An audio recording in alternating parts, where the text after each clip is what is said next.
যমুনায় নিজ বাসভবনে প্রধান উপদেষ্টা ডক্টর মোহাম্মদ ইউনূসের সভাপতিত্বে প্রশাসনিক পুনর্বিন্যাস সংক্রান্ত জাতীয় বাস্তবায়ন কমিটির ১১৯তম সভা অনুষ্ঠিত হয়। সভায় প্রশাসনিক পুনর্বিন্যাস সংক্রান্ত ১১টি প্রস্তাব অনুমোদিত হয়। এর মধ্যে গাজীপুর, নারায়ণগঞ্জ, নরসিংদী ও কক্সবাজারে নতুন 4টি থানা স্থাপন, মহিলা ও শিশু বিষয়ক মন্ত্রণালয়ের নাম পরিবর্তন করে নারী ও শিশু বিষয়ক মন্ত্রণালয় এবং সাতক্ষীরা জেলাকে বি ক্যাটাগরি থেকে এ ক্যাটাগরিতে উন্নীত করার প্রস্তাব অনুমোদন হয়।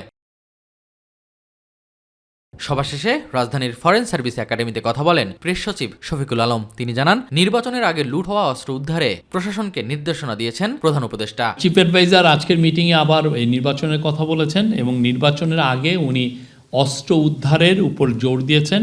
উনি বলেছেন যে লুট করা অস্ত্র যে করেই হোক ইলেকশনের আগে যত দ্রুত পারা যায় এগুলোকে উদ্ধার করতে হবে।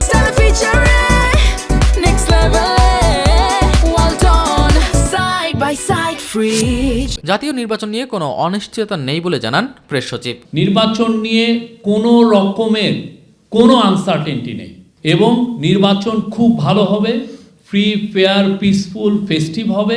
বাংলাদেশের মানুষ সবাই ভোট কেন্দ্রে আসবেন, আমরা আশা করছি এটা রেকর্ড টার্ন আউট হবে। অতি ঝুঁকিপূর্ণ প্রায় 22,000 কেন্দ্রে সিসি ক্যামেরা বসাতে সরকারের বিশেষ বরাদ্দের কথা জানান উপ প্রেস সচিব আবুল কালাম আজাদ মজুমদার। 1552টা কেন্দ্রে ইতিমধ্যে সিসিটিভি আছে, মানে আগে থেকে এই সিসিটিভি এই কেন্দ্রগুলোতে আছে।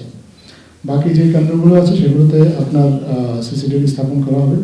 এর মধ্যে সরকার একটা বিশেষ বরাদ্দ দিয়েছে সরকারের পক্ষ থেকে 71,98,28,000 টাকা। অতি গুরুত্বপূর্ণ এবং ঝুঁকিপূর্ণ কেন্দ্র যেগুলো, সেখানে এই টাকাটা দিয়ে সিসিটিভি স্থাপন করা হবে।